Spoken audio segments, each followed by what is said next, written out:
nagbabalik ang aksyon. Bukas si Vice President Jejo Marbinay sa posibilidad na makaharap sa 2016 presidential elections si Senador Miriam Defensor Santiago. Kahapon ay naglabas ng statement ang senadora na pinag-aaralan na niya ang pagtakbo bilang Pangulo. Pero sa kondisyon na ang mga susuporta sa kanya ay katulad mag-isip ni Father Joaquin Bernas.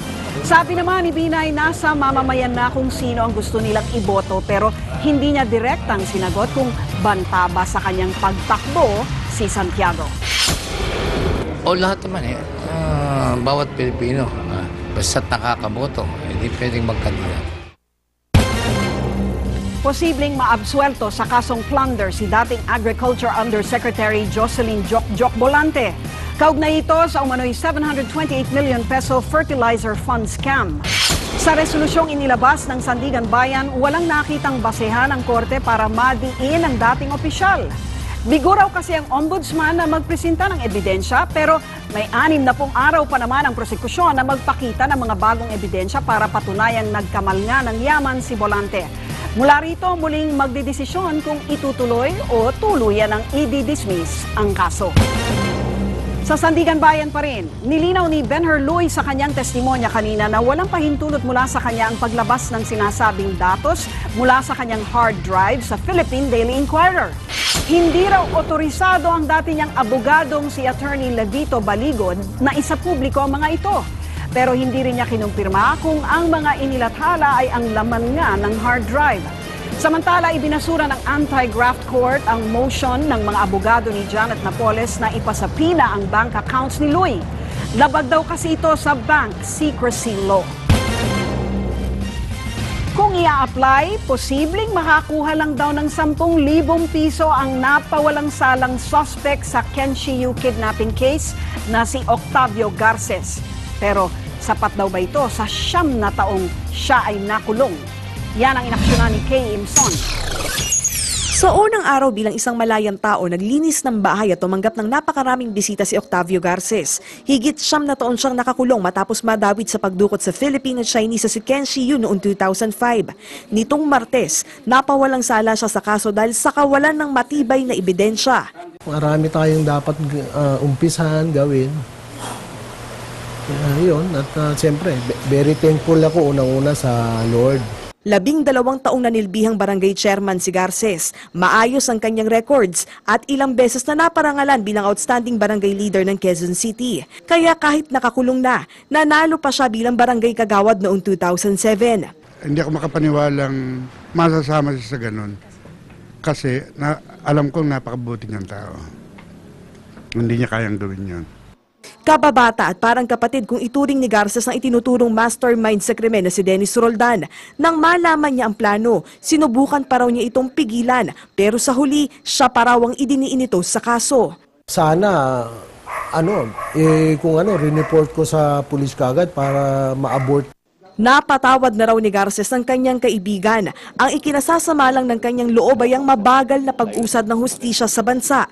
Sa kabila kasi na parehong ebidensya, pinayagang makapagpiyansa si Roldan habang siya ay nanatiling nakakulong. Naubos lahat ng savings ko. Nagkanda utang-utang pa ako. So paano gagawin ng gobyerno ngayon? Idinulog namin sa isang legal expert ang tanong ni Garces. Ayon kay Dean Valdez, pwedeng mag-apply sa Victims Compensation Program si Garces sa Justice Department. Ang halaga, aabot sa 10,000 piso. Pero iyan ay kung ibibigay pa ng DOJ.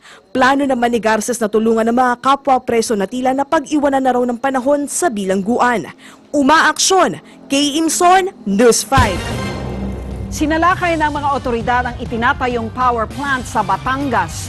Dito nila nadiskubre na 12 ng Chinese national na trabahador ang posibleng walang kaukulang dokumento. Nasa gitna ng aksyon si Michelle Mediana, live mula sa Batangas. Michelle.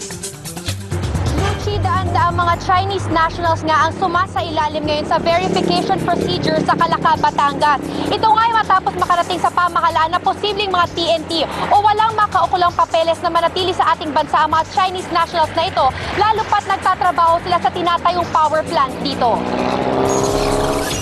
Naging tensyonado ang pagsalakay ng pinagsanib na puwersa ng NBI, Bureau of Immigration at DOLE sa construction site na ito sa itinatayong coal power plant sa Calaca, Batangas.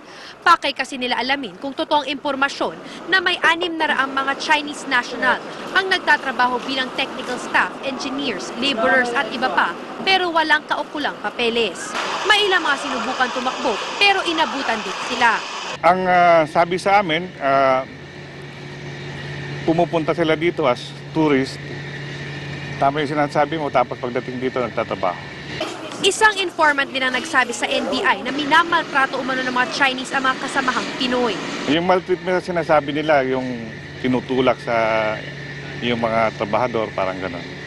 Ayon sa intelligence report ng NBI at ng Bureau of Immigration, mga Chinese companies ang mga subcontractor sa tinatayong power plant na ito. Kaya naman mga Chinese nationals din ang nagiging trabahador dito at posibleng karamihan nga sa kanila ay walang tamang permit o papeles para magtrabaho dito sa ating bansa.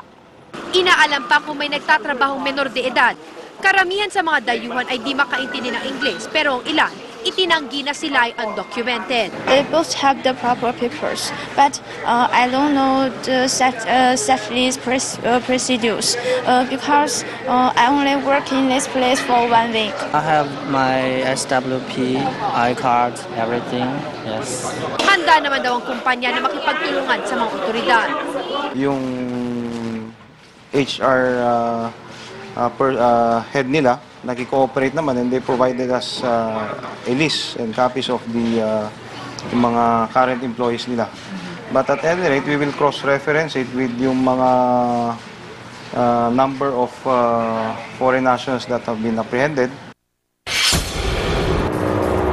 Luchi, lumalabas nga sa ginagawang pagbeberika ng Bureau of Immigration na sa 260 na na-check na nila ang record, ay 82 dito ang undocumented. Dadalhin ng 82 na yon sa field office ng Bureau of Immigration dito sa Batangas at posibleng nga ma-deport sila pabalik sa China. Yung mga may documents naman ay posibleng paaaring ipagpatuloy ang kanilang trabaho doon sa power plant. At iimbestigahin pa rin ng NBI at ng Bureau of Immigration kung may kinalaman yung mga kumpanya dito sa mga Chinese nationals na ito na posibleng ang mga TNT. Luchi?